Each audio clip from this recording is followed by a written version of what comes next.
No pierdas por error a quien te quiere y no quieras por error a quien te ignora. No recuerdo con certeza si todo ocurrió en la primera semana del taller de fotografía o si fue hasta la segunda. Lo único claro en mi memoria es la sonrisa de Daniel, que se dibujó como un destello inesperado durante una clase teórica. Sus dedos manchados de algún colorante de botana me hicieron reír. Yo, sin pudor, lo molesté con bromas. No sé a dónde huyó mi timidez, pero me descubrí lanzándole miradas insinuantes, sonrisas que querían ser puentes, roces que buscaban excusas. Él apenas parecía notarlo, como si su indiferencia fuera un hielo que yo, ingenua, intentaba derretir. No supe leer las señales, insistí en acercarme, hasta que un día, a la salida, coincidimos. Primero quedamos 4, después 3 y finalmente solos. Caminamos hacia la cafetería. Él pidió un pastel de zanahoria, yo un agua de Jamaica. Nos sentamos en una banca y hablamos de todo: política, ética, filosofía. Cuando la conversación derivó en música, se me ocurrió pedirle su número. Sería una forma de mantener en contacto, de compartir canciones. Una de esas tardes se alargó tanto que terminó confesando que quizás ya no encontraría transporte a su casa, pero que había valido la pena por la charla. Entonces ofrecí llevarlo. Si vives cerca de la uni, yo te acerco.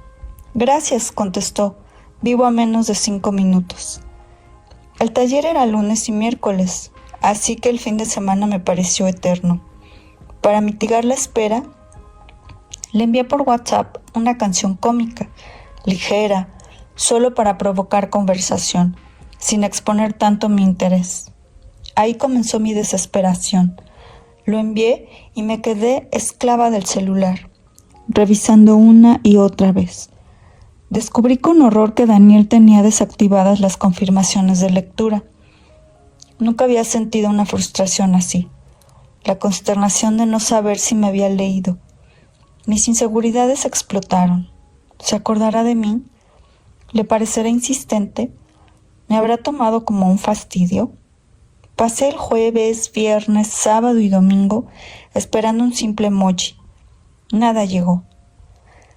Yo, que siempre había sido serena, me descubrí ansiosa, reducida a esperar las migajas de un hombre. Google se convirtió en mi confesionario. ¿Cómo saber si alguien leyó mi mensaje? ¿Cómo saber si me bloqueó? Me avergoncé de mí misma, pues mi tranquilidad parecía estar en manos de otro. El lunes lo vi en el taller. Apenas terminó la clase se marchó sin darme tiempo de hablar. El miércoles al fin le pregunté: ¿por qué fuiste tan grosero de no contestar? ¿Acaso no viste la canción? Con una sonrisa cínica respondió: no me interesó, ese tipo de música no me gusta. Sentí la bofetada. Le reclamé educación, pero él insistió. Nunca prestaba atención a lo que no le atraía. Me chocó su arrogancia, pero también me intrigó. Esa frialdad me retaba, y poco a poco logré que se abriera. Las charlas a la salida del taller se fueron alargando, como si el tiempo mismo quisiera conspirar a nuestro favor, hasta convertirse en confidencias nocturnas que duraban lo que duraba la paciencia del guardia en cerrar el portón de la uni. Una tarde me condujo hacia una banca escondida entre los jardines de la universidad. Era 28 de mayo, y el aire tibio tenía la suavidad exacta, el calor suficiente para acariciar la piel sin sofocarla. Las palmeras cómplices se mecían despacio bajo el soplo amable de la primavera. Yo llevaba una blusa color toronja, los labios pintados a juego, un perfume que esperaba lo envolviera. Entre bromas, compartimos pastillas de hierbabuena.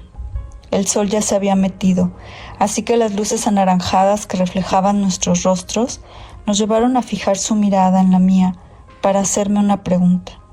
¿Puedo darte un beso? Asentí con la cabeza y nos acercamos uno hacia el otro. Nuestros labios se unieron. Yo lo sentí húmedo, cálido y dulce. Ardía mi pecho de gusto y satisfacción. Ese día surgió todo entre Daniel y yo. Nunca antes había sentido un beso tan vibrante. Cerré los ojos. Fue como viajar en un círculo concéntrico de tiempos y espacios únicos. Pero de algún modo presentí que no sería eterno. Daniel nunca dio la impresión de pertenecer a ese raro linaje de hombres que buscan arraigo.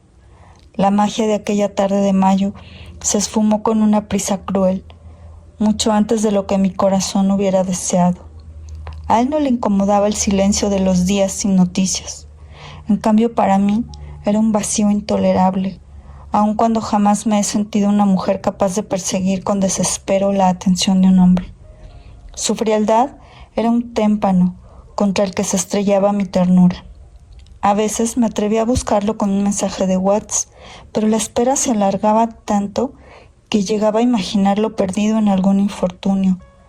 La verdad era más cruel.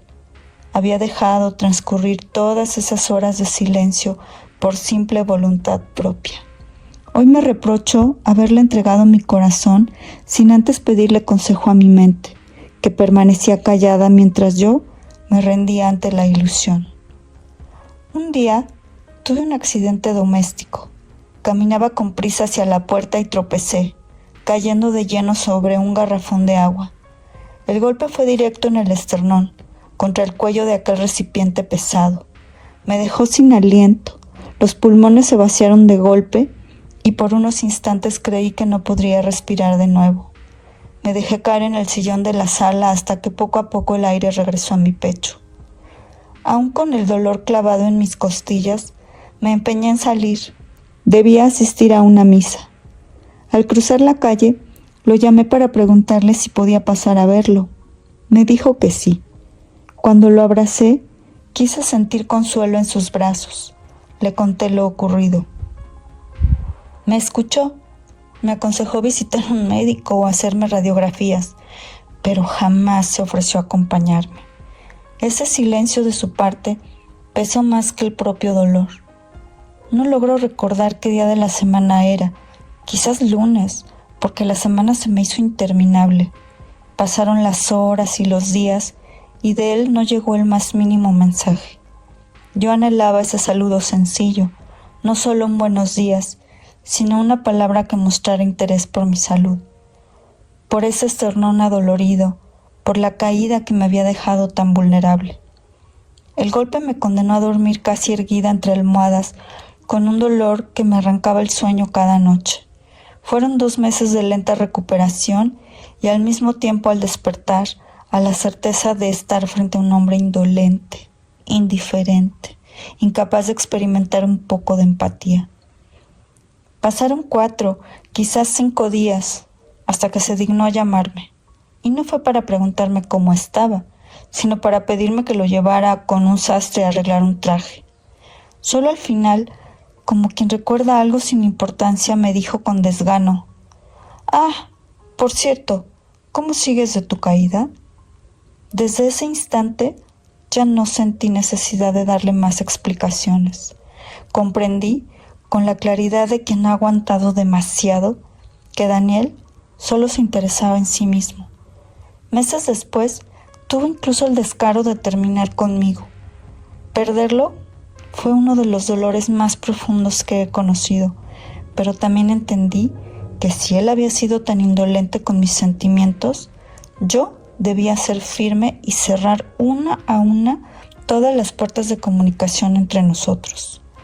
Acepté la ruptura con la valentía de las mujeres que lloran en silencio.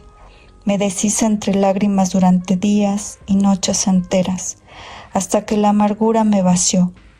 Y entonces lo bloqueé de todas mis redes sociales. Ese WhatsApp que tantas veces aguardó ansioso una palabra suya, se vistió por fin de gris. No más stickers, ni buenos días, ni canciones compartidas. Todo aquello que alguna vez fue un puente, se volvió ruina. Me confesé a mí misma: «Lucía, tu nombre es luz hecha mujer. No iluminaste a Daniel hasta donde él quiso, sino hasta donde su limitada mirada alcanzó a ver. Desde hoy, tu resplandor no volverá a extraviarse en espejos rotos. Soy claridad suficiente, llama serena y cálida, como una flor de cristal que resiste el tiempo sin quebrarse.